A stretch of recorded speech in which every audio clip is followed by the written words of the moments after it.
सोनू और मैं ताहा। हम अपने channel daily fun and learn with Sonu and Taha friends, वैसे तो हर घर में लड़ाई झगड़े होते ही रहते हैं, लेकिन आज मैं जो आपको किस्सा सुना रही हूँ उससे सुनकर आप चौंक जाएंगे। चले स्टार्ट करते हैं।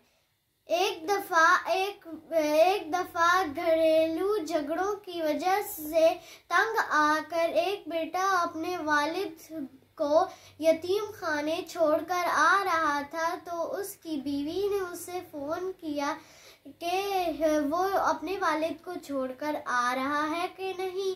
उसने कहा कि अपने वालिद से कह देना वो हर त्योहार या छुट्टी के दिन वहीं रहे, कभी घर ना आए। तो उसका बेटा वापस मुड़ के यतीम खाने गया।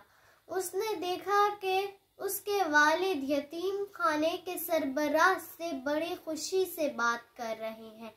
उसे तजस्सुस आ गया कि मेरे वालिद तो उनसे ऐसे बात कर रहे हैं जैसे कि उनके दूर के रिश्तेदार हो या कोई गहरे ताल्लुकात हो उनसे।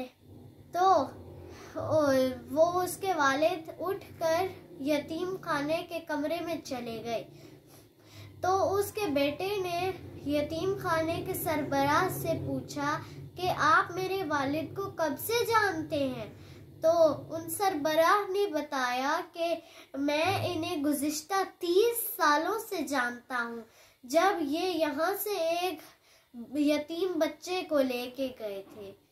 फ्रेंड्स, आपको हमारी स्टोरी कैसी लगी हमें कमेंट्स में बताएं। अगर ये वीडियो अच्छी लगी तो इसे लाइक करें, हमारे चैनल को सब्सक्राइब करें और बेल आइकन को दबा दें।